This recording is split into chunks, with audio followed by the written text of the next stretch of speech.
안녕하세요. 정치와 법 두 번째 디딤 영상 시간입니다. 자, 저번 시간에 이어서 학습지 이쪽에 있는 법의 이념에 대한 내용을 함께 공부하도록 하겠습니다. 자, 여기 법의 이념으로는 세 가지 어떤 이념이 나와 있는데 법이 추구하는 바죠. 자, 법이 추구하는 바는 세 가지 이렇게 나눌 수 있는데 요 세 가지 개념을 잘 정리해 둘 필요가 있습니다. 자, 먼저 법이 추구하는 거 뭐냐? 가장 중요한 거, 궁극적인 목적이라고 얘기할 수 있는 것이 바로 정의라고 볼 수 있는 거죠. 정의. 정의가 뭘까요? 자, 모든 사람이 인간으로서 동등한 대접을 받고 각자가 노력한 만큼의 몫을 얻는 거. 이게 정의라고 보고 있네요. 그래서 법이 추구하는 궁극적인 이념이다. 이런 내용이 나와 있죠. 각자에게 각자의 몫을 주는 것이며, 그 다음에 같은 것은 같게 하고 다른 것은 다르게 하는 거. 자, 이런 것이 바로 정의다.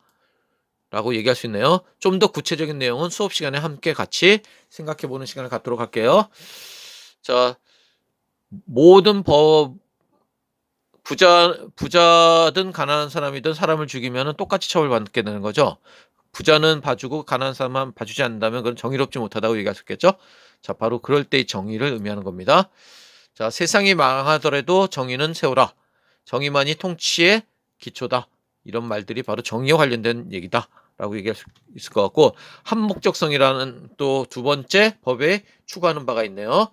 자, 한목적성은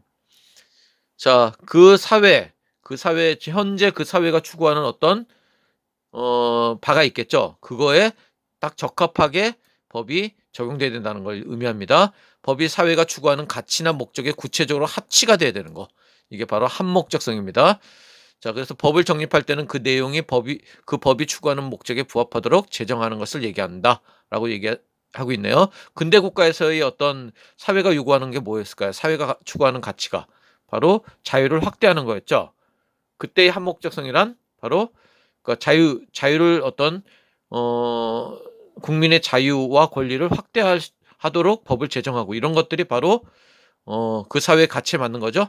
바로 그런 걸 얘기합니다. 지금 현재는 복지국가, 최소한의 인간다운 생활을 국가가 보장해 주는 것을 가치로 하고 있죠.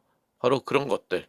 그런 거에 맞게 법이 어 목적을 추구해야 된다. 이런 측면이 바로 한목적성이 되겠습니다.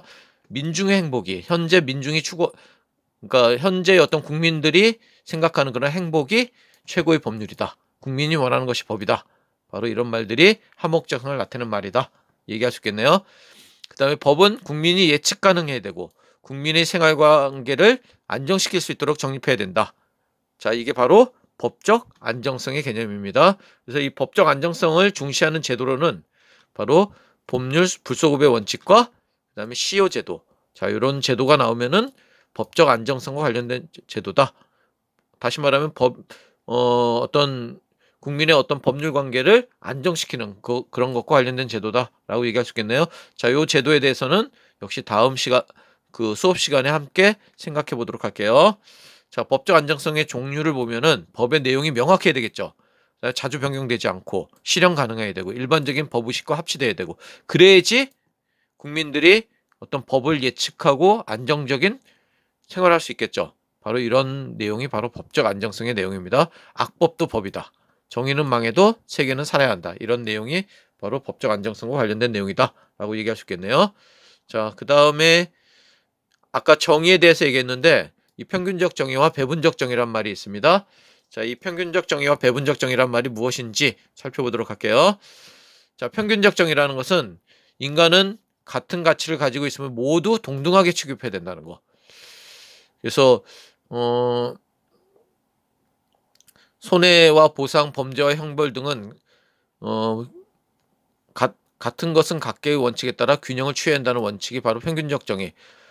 법 앞에 모든 사람은 평등하죠. 그런 법을 모든 사람에게 똑같이 적용해야 되겠죠? 자, 바로 이게 평균적 정의고 배분적 정의는 뭐냐면은 인간은 각기 다른 능력과 가치를 가지고 있으므로 그 차이에 따라 취급해야 된다는 거. 능력이나 공헌도가 다를 때 다른 것은 다르게 원칙에 따라 실질 따라야 한다는 것이 바로 배분적 정의라고 얘기할 수 있겠네요. 자, 그래서 역시 요 평균적 정의와 배분적 정의에 대한 얘기는 수업 시간에 좀 더 설명해 보도록 하겠습니다. 자, 이 평균적 정의는 다른 말로는 형식적 평등과 관련이 있고 배분적 정의는 실질적 평등이란 말과 관련이 있다는 정도만 알아두고 수업 시간에 좀 더 자세한 얘기 하도록 하겠습니다. 자, 요것도 역시 수업 시간에 좀 더 구체적인 설명을 하도록 할게요. 자, 그러면은 지금까지 설명한 내용을 가지고 문제를 한번 풀어보도록 할게요. 학습지 5쪽에 있는 내용입니다. 자, 개념 체크 문제. 정치를 국가와 관련된 활동으로 보는 것은 뭘까요? 자, 무슨 의미? 그쵸. 좁은 의미가 되겠죠. 좁은 의미의 정치에 해당된다. 정의는 법이 추구하는 궁극적 이념이다. 정의가 궁극적 이념이다. 그렇죠? 그 다음에 사회에 있는 곳에 법이 있다. 이때의 법은 무슨 의미일까요? 바로 사회 규범의 의미입니다. 법 규범의 의미라기보다는 이 법 규범이 포함된 사회 규범이라고 볼 수 있네요. 자, 정치를 보는 관점 했으니까 좁은 의미와 넓은 의미 이렇게 나타날 수 있겠죠.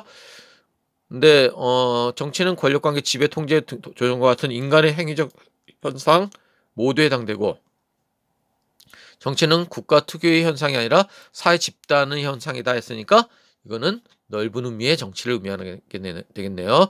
그다음에 도덕이 잘 지켜지지 않아 강제성이 있는 법 규범이 만들어진 경우, 자, 요것도 역시 수업 시간에 함께 생각해 보도록 할게요. 자, 그다음에 법률 불소급 시효제도 나왔죠? 법의 이념 했으니까 세 가지 생각해야 되겠죠? 바로 정의, 한목적성, 법적 안정성. 그 중에 법적 안정성과 관련된 제도다라는 얘기를 했습니다.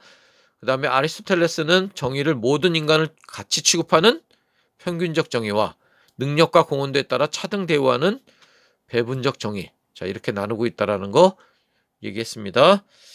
자, 그 다음에 객관식 문제 풀어볼게요. 객관식 문제는 주로 EBS 수능 특강 문제를 가지고 함께 생각해보는 시간을 갖도록 하겠습니다. 다음 글에 나타난 정치를 바라보는 관점 했으니까 역시 뭘까요? 정치를 바라보는 관점이었으니까 두 가지, 좁은 의미, 넓은 의미 이렇게 생각해야 되겠죠? 근데 여기서 보면 희소가치를 둘러싼 이해관계의 대립과 충돌을 해결하는 과정이었으니까 이건 뭘까요?